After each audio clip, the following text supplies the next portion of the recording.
Congratulations, everyone. We're in a recession. The Atlanta Fed, I had missed this, but I guess yesterday they, or maybe it wasn't just yesterday, but recently the Atlanta Fed finally lowered their GDP now estimate for Q2 below zero. It was at negative 1%. Now it's all the way down to negative 2.1%. And considering that the current number that we have for Q1 GDP is down 1.6%, who knows, maybe that'll be revised in the future to the downside, but for now it's negative 1.6%. We also have a negative, as expected, negative GDP in Q2, which is not official yet, but it's what the Fed is saying it's going to be. We're officially in a recession. And I don't know about you, but I have a feeling we won't be out of recession by the end of Q3. Seems to me that this is a recession that we've needed for a long time. We've got a lot of kindling. We've got a lot of underbrush that needs to be burnt off in this geriatric business cycle. You know, I used to be someone who was very passionate in talking about the economy. I really enjoyed analyzing it. The economy is something that made sense to me. But I'll be honest, the whole lockdown thing and the COVID regime really changed that, because it became very difficult. I understood that there was going to be a lot of damage from that. What I didn't understand at the time, when all these lockdowns and things were first announced back in 2020, was how indirectly the problems would manifest, and how you wouldn't see them you wouldn't, see them just on the surface. It wouldn't be totally obvious, and there would be, to borrow a phrase from Milton Friedman, a long and variable lag. In other words, we're still feeling a lot of the effects of the distortions from the lockdown regime, and to a great extent, we are feeling the effects of the lockdown regime that is still in place in China. I guess what I'm getting at is that I feel much less comfortable making direct pronouncements, because while I do think that, and obviously, I wasn't the only one, this wasn't hard to see, the lockdowns of 2020 and 2021 had a catastrophic effect on our economy, just not in the way that I would have imagined. If you had asked me back then, hey, what do you do? What happens if you just tell people stop showing up for work? I would have said, well, store shelves would be emptied. Society would break down. It would be apocalyptic, because that's what happens when people don't work. We only have our high standard of living in the United States because we have a very complex division of labor. And the more thorough and complex the division of labor is in any given economy, the more fragile that economy becomes to, when it comes to completely shutting down, because people are interdependent on one another. And instead of manifesting as a systemic collapse, we just ended up in this strange malaise, and that sometimes is a boom and sometimes is a bust, but at all times just kind of feels hazy and mushy. And the reason for this is because of all the cross currents from all the various different forms of intervention. Because we didn't just have to worry about the lockdowns themselves. Yes, all else equal, if you have these lockdowns, society would collapse.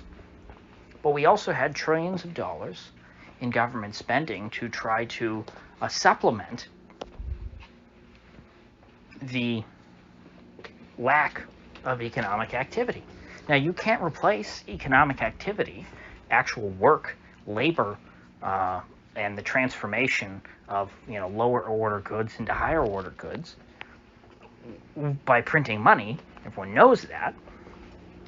But for a time, they actually seem to have been able to kick the can down the road. And while the inflation that we're experiencing now is a result of this past lockdown and spend policy, most people are not going to be able to draw those direct comparisons because they're just too remote. That was 2 years ago at this point. Remember, the reason why we didn't have an official recession, well, we did, might have slightly, but the way that we got out of having an official recession in 2020 and 2021 was because the gap left between, where the economy was, the output of the economy at where it was pre-COVID and pre-lockdowns, versus where it was after the lockdowns and during the lockdowns, was filled with government spending, because you had this big dip, obviously, from shutting down the economy, which was disastrous. And they filled that gap on paper with a fire hose of money. And it, for a time, was able to paper over all of the problems of shutting down the economy. And so that's what's brought us to this point now, where we have this rampant inflation. The pain of the economic devastation of the lockdown regime was shifted forward in time a couple of years. And considering we already were in an overextended business cycle with, massive asset bubbles even back then, as you all know, things have gotten much worse on that front in the last couple of years. Every economic policy of the American government in my lifetime has been, in one way or another, a form of kicking the can down the road. But at the end of the day, America's chickens always come home to roost, as Reverend Jeremiah Wright put it. So now that we're in this period, this recession, how long before the Fed flip-flops and goes and cuts rates back to zero? And once they do that, what effect will it have? I think that most people would say at this point that the Fed simply cutting rates would not bring us out of a recession. After all, as we know, during 2020, the Fed cutting rates down to zero again was insufficient, and the Fed had to rely on Congress to spend, trillions of dollars. But at this point, considering the inflation from the last fiscal binge is currently being felt, Congress is obviously not in a position to go and just do what they did in 2020. They've already exhausted that option. They've already used up their ammo. And so the question we have to ask ourselves every time there's an economic crisis in America is that will the authorities be able to successfully kick the can down the road yet again? And I lean towards assuming no, because, well, one, I'm a cautious person, and it's pretty extraordinary to think that, a bunch of bureaucrats and politicians, through the power of their will, can just shift an economic collapse, down the road a few years. I think that it would take a tremendous amount of hubris to assume that as a base case. And so I always my bias is always towards saying, well, no. Especially when actually, let's look at the facts, though. The Fed was able to kick the can down the road in 2008. The Fed was able to kick the can down the road in 2018. The Fed was able to kick the can down the road 2 years in 2020. And so what has changed? The Fed has had this policy of kicking the can down the road for, 40 years now? 35, I guess we'd say. And so in that time, interest rates, the Fed funds rate, has fallen to zero and has bumped up against the zero lower bound, where it has remained since 2008. You've had brief fits where the Fed has tried to bring the Fed funds rate above zero, and they've been unsuccessful. This is another one of those unsuccessful bids by the Fed to bring the Fed funds rate above zero. And as we learned in 2020, when you already have the Fed funds rate at zero, you bring it above zero, and we end up in a recession, either that be because of lockdowns or because of rising rates in and of themselves. Just lowering back to zero was insufficient. It took the power of Congress spending trillions and trillions of dollars into the economy to bring GDP back to even, to fill that gap. And again, this is only on paper. Qualitatively speaking, obviously that was not, that the quality of that GDP was well below the GDP of 2019. And the reason for that is that it is inflationary. If you have good quality GDP, good economic growth, you're not going to get inflation out of that. If anything, it'll be deflationary, because your economic activity will be generating value, not eroding it. But when the federal government just borrows money at near 0% interest rates, at negative real rates, and spends it into the economy, you end up with inflation. And since we're already in that inflationary cycle, and the Fed's efforts at trying to quash inflation are bringing us down into this next recession, all the Fed can do is cut rates back to zero and ask the federal government to again spend trillions of dollars and dump that into the American economy to fill the gap between the actual private product, net private product, I guess, is the when you take the government spending out of GDP, and where they want GDP to be, just increase the what is it? I forget what letter they use for government spending in the stupid Keynesian formula. It's probably something like G. Forgive me, that the basic hydraulic Keynesian stuff just kind of went in one ear and out the other when I was in college. It was a little too nonsensical for my tastes. But at this stage, the way it looks, the only thing that the authorities can do to try and stop this recession and from turning into a collapse is to create more inflation, which was the root, or not the root really, but it was the problem that they were trying to solve to begin with. And so this appears to be a lose-lose situation. And they're not helped by their energy policy, in which apparently is that, according to Joe Biden, Americans are just going to have to endure, $4.5 to $5 a gallon gasoline until Putin leaves Ukraine, which is not going to happen. Putin, as I've discussed, I think is going to annex about half of Ukraine. It's going to take the whole Black Sea coast. And so if Biden thinks that we're just going to have high gas prices until Putin leaves Ukraine, the American economy, once it gets into a recession, is not going to be able to crawl its way out with oil prices where they are now, or God forbid, even higher. And if oil prices are going anywhere under this administration, it's higher. The reason for that is simple. The financial system, the Wall Street bankers, have made oil completely an uninvestable industry. There is no oil exploration. I've talked about this in the past. Many people have talked about this in the past. I think Chris Martenson was the first person I saw, put up a chart that was just so stunning.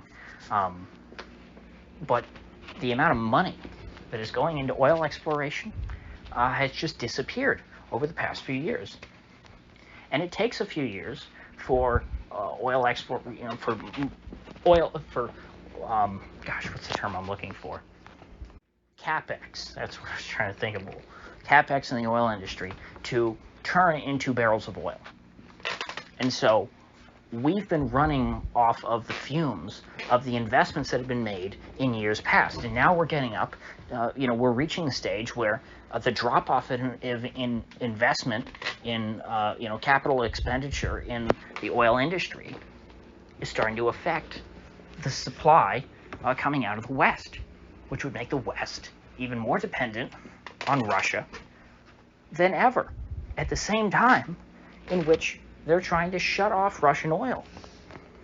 And so I'm trying, for the sake of defeating my own bias, because I am biased, I am very pessimistic on the U.S. economy. I am biased in favor of trying to see things in the worst way, but I'm trying to correct for that by thinking through in my head what they can do to try and kick this can down the road. Even though I don't think it's a good idea to kick the can down the road, I know that that's going to be their goal, and so I'm trying to think of how you would do that. I just can't. The Fed can't cut their way out of this recession. The federal government, if they try to spend their way out of this recession, they're just going to create more inflation, which is already an issue. And even if there was a way, even if those two problems didn't exist, we have the problem of there being, of the oil industry in the West, in the United States, in North America, falling off a cliff. And no matter how much these people try and preach their green dream, their great green grift, it's not going to happen. You have less oil, you have less economic activity. It's that simple. It's less production. Oil fuels the economy of the world. So does coal. So does natural gas. Fossil fuels are where it's at. And so please, somebody, help counteract my bias. I don't see the path out of here. How's Super Powell going to ride to the rescue this time? He certainly can't do it alone. He wasn't able to do that in 2020. And it's not like, we've got Trump in office and Trump can try and, do something to expedite oil exploration. And even if he did, a lot of people probably wouldn't want to invest in it because they know as soon as, the next Democrat gets in, they're going to probably, revoke all their oil leases or something like that and find some way to put a stop and destroy their investments. But again, it doesn't matter. We don't have Trump. We don't have some pro-oil president. We have Biden in there for 2 years, and they're committed to the Green New Deal, or maybe not the Green New Deal itself, but they're committed to destroying fossil fuels and making us all live in pods by the year 2030. That's a really aggressive goal. It used to be 2050. They moved it up to 2030. You notice that? Now, thankfully, as the Supreme Court ruled, the EPA can't force us to quit burning fossil fuels, but they're going to do everything they can. They'll just make it unaffordable, just like what they're doing with ammo. Oh, we can't take away your guns? Well, we'll just stop it so you can't feed and fuel your guns. I'm skeptical of myself because now twice in the past, 4 or 5 years, I've gotten burned. I look at what's going on in the economy and what the federal government and what the Fed are doing, and I go, how are they going to get through it this time? And then they always manage to flip-flop and send asset prices to the moon, which, it saves the underlying economy. And I guess that's the wild card here. They have to let asset prices again carry the overall economy. That's the only thing they can do. But again, how? I feel like I've hit a wall as far as economics is concerned. I had a lot of fun studying economics in college, and I felt like I was really getting things. But the more I try and analyze the real world, obviously, people are going to laugh at this, people who don't like economists. Oh yeah, that's right. Yeah, economists never get anything right. They can, their theories are useless. It's like, well, I don't think that everything that I learned is useless. But I certainly have gotten smacked in the face by reality, quite a bit. And it comes down to, there's just so many cross currents, and there's so much. I just don't have, and this is why we have prices, because no one person is going to have enough knowledge to understand, every interworking of the economy. It's just not natural. It's not possible. That's the wonder of the market. That's a basic precept. But still, I want to know. I want to be that, everyone who's interested in economics wants to be that omniscient, economic soothsayer. And everyone wants to be able to say, I predicted that. I got that one right. If you had invested in this asset when I said X, you would be a billionaire. But I don't have that kind of confidence these days.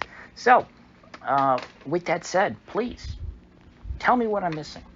Tell me how we're going to make it out of this, because I don't see it. With that said, I will see you folks back here tomorrow.